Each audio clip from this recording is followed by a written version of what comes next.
L'objectif de notre liste, une agriculture à visage humain, est de faire en sorte que la Chambre d'agriculture reste un outil d'accompagnement et de développement tenu par des agriculteurs motivés pour tous les agriculteurs du département. Pour atteindre cet objectif, nous vous proposons un projet de mandature décliné en 3 axes. Tout d'abord, si nous sommes élus, nous ferons de la Chambre d'agriculture une véritable cheville ouvrière qui créera des ponts, et non pas des murs, entre les différents acteurs du monde agricole.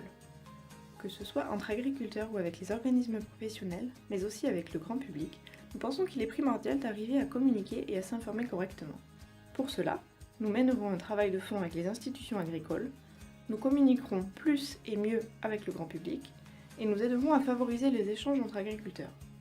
Concrètement, cela signifie que nous mettrons tout en œuvre pour que les différents acteurs contribuent au développement d'une agriculture viable et vivable, respectée et reconnue par les citoyens.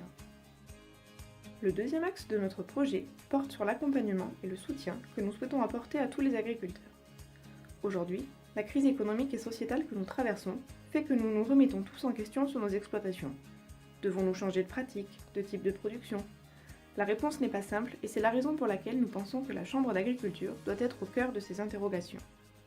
Nous souhaitons que les techniciens aient plus de temps à consacrer au terrain, ce qui permettra un suivi technico-économique individualisé et plus poussé des exploitations. Dans le même esprit, nous envisageons de renforcer l'accompagnement pendant l'installation et la transmission.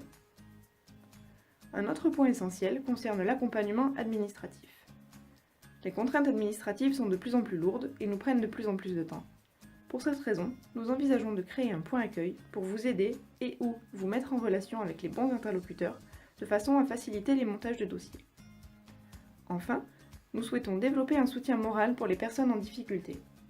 Pour cela, nous renforcerons le dispositif des cellules de crise qui existe depuis quelques années. Nous travaillerons également main dans la main avec les techniciens de secteur pour mettre en place un système de veille et d'écoute visant à repérer au plus vite les agriculteurs et agricultrices en difficulté et à faire le nécessaire pour les aider. Pour finir, le dernier axe de notre projet propose des actions à mettre en place sur le long terme pour apporter de la valeur ajoutée sur nos exploitations agricoles et améliorer nos conditions de vie. Face aux évolutions actuelles, qu'elles soient climatiques, techniques ou sociétales, il est impératif d'accompagner les exploitations dans leur modernisation et leur changement de pratique. Pour cela, nous étudierons les leviers qui permettent de sécuriser le revenu des agriculteurs et nous ferons en sorte d'actionner ces leviers. Cela pourra passer par un développement des outils de valorisation en circuit court, par une politique de création de réserves en eau ou encore par un accompagnement dans la transition écologique. Nous serons également acteurs de la restructuration des filières, notamment au travers de la mise en œuvre des plans de filières nationaux. Aujourd'hui, nous sommes orphelins d'unités de transformation sur le département, alors qu'avec la métropole toulousaine, le bassin de consommation est plus que présent.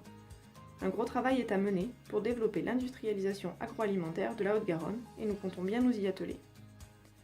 Néanmoins, n'oublions pas que tous ces projets ne seront possibles que si demain, il y a encore des agriculteurs et des agricultrices pour les porter. C'est pourquoi nous travaillerons également sur l'amélioration de nos conditions de vie. Nous poursuivrons le travail de révision de la doctrine départementale sur les constructions en zone agricole, afin que celle-ci soit la plus adaptée aux besoins de chacun, et nous ferons tout pour faciliter l'accès à la main-d'œuvre.